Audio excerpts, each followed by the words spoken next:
زه ستاسو ورور نجیب الله شینواری سپیکس نه ډېر سلامونه مې ومنئ دوستانو. دا یو څه موده لږ مصروف او ویډیوګانې مې نوې کړې. اصل کې په دې ډسمبر میاشت کې موږ کرپټو سټاک کې ډېر زیاتې ګوتې وهو، نو دې وختونو کې د ګټې تاوان وختونه ټیکس وختونه هم راځي، نو لږ مصروفیات وو. مګر بیا راغلو ستاسې په چوپړ کې افغانستان ورسز پاکستان انډر 19. د افغانستان او پاکستان لوبه خو همیشه ګوره د کرکټ ټاکره بیل شی دی، سیاست بیل شی دی، مینه محبت بیل شی دی، نفرت بیل شی دی. نو د کرکټ ټاکره چې دا د کرکټ ټاکره ده، دا د یووالي ټاکره ده، دا د مینې محبت ټاکره، دا یو ښه پیغام لیږل دي چې په میدان کې یو بل سره ښه زړه د خلاصه مقابله کوي، مګر میدان نه وروسته بیا یو بل ته لاس ورکي او کانګریچولیشن یو بل ته مبارکي ورکي. په کرکټ کې صرف ګټل نه دي، بایلل هم برداشت کول دي. نو دوه ټیمونه هغه ټیمونه انډر 19 والا چې دا د دوانو د پاکستان او د افغانستان راتلونکي ځوانان دي.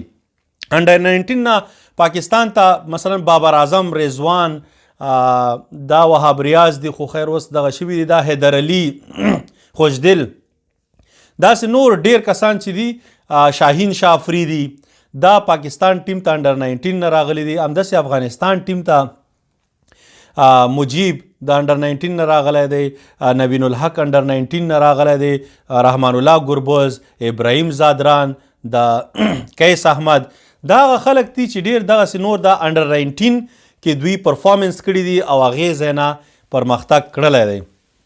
نو خدای دې وکړي چې سبا لوبه یو ښه بهترینه لوبه وشي. زموږ خو زړه غواړي چې افغانستان یې وګټي، او څومره چې دا تیرې 15 لوبې شوي دي په انډر 19 کې د افغانستان ټیم په پاکستان باندې تکړه راغلی دی. یو ځل لوبه چې دا پاکستان ګټلې ده، یو ځل باران د وجې دغه شوې ده ابینډن شوې، او 3 ځل افغانستان ګټلې ده. مطلب د افغانستان انډر 19 ټیم خو هغه وخت و.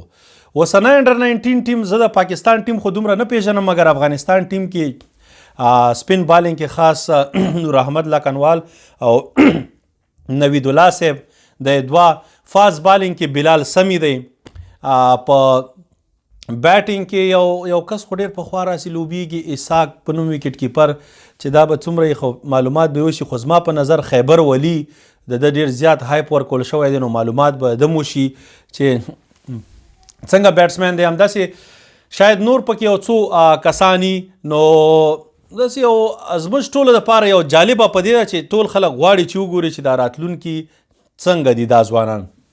نو د افغانستان او پاکستان ترمنځ لوبه به سبا د افغانستان په وخت باندې تقریبا د چې سبا څه چې 11 ساعته وروسته 10 بجې د صبحۍ شروع کیږي، او د پاکستان په ټیم باندې لکه چې 9:30 بجې دغسې یو که 10:30. خیر هغه تاسو سره ټایمینګ وګورئ، مګر د افغانستان ګروپ چې دی دا سخت ترین ګروپ دی، ځکه موږ سره پاکستان، هندوستان او د متحده UAE امارات، افغانستان دا 4 ټیمونه په یو ګروپ کې دي.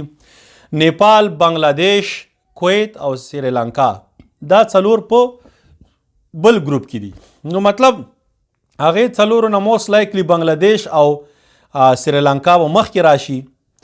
دې ځای نه چې دی ټف مقابله ده. زموږ پاکستان او هندوستان د 3 ټیمونو نه به 2 ټیمونه سمی فاینل ته وځي. د افغانستان لوبې نه وروسته په 15 دسمبر د کرسمس ورځ ده، په دنیا کې یو ځای کې هم کرکټ نه کیږي، نو دا به داسې لوبه وي چې ډېر زیات خلک به یې ګوري.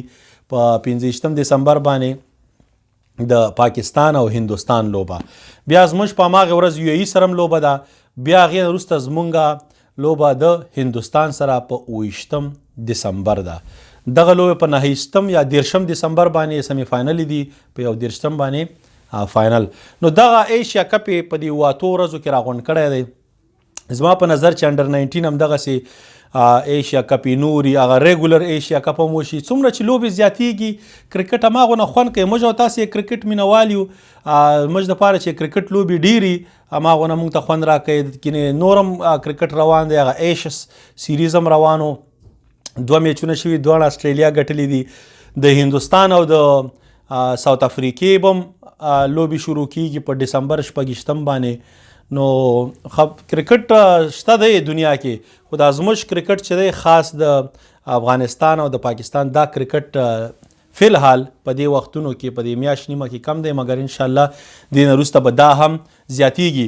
دا ویډیو مې د انډر 19 په اړه کوله. د انډر 19 نه وروسته بیا زه تاسو سره د PSL په اړه باندې پوره ډیټیل سره خبرې کوم، د ټیمونو په اړه چې کله لږ وخت نږدې شي تاسو ته نور معلومات دی چې پیښور زلمو هماغه حضرت زازی صاحب اخیستی دی، اسلام آباد یونایټډ رحمان الله ګربز اخیستی دی، نوین الحق کویټې سره دی، کراچۍ دغه محمد نبی ساتلی دی، او راشد خان لاهور کلندر. نو په دې کې خبرې شته، بیا به خبرې کوو. ستاسې ټولو د کتلو نه، شیر کولو نه یو جهان مننه.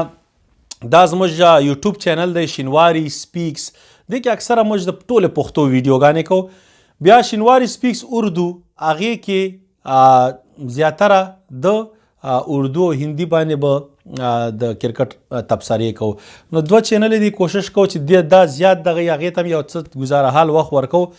بس ستاسې ټولو د سبسکرایب کولو نه، د شیر کولو نه یو جهان مننه. موږ او تاسې کرکټ والا خلک یو، موږ په مینه محبت یقین لرو، موږ کرکټ کې سرحدات نه منو، او هر ځای چې هر ټیم چې موږ به کرکټ ګورو، کرکټ نه به خوند اخلو. یو ټیم به ګټي بل به بیلي، که نن یو ګټي سبا نور وروسته بیا میچونه راځي، بیا به په هغې باندې چې دی بیا د کوشش وکړي بل ټیم به وګټي. نو په لوی الله مسپارم ستاسې رور نجیب الله شینواری. خدای په امان. السلام علیکم.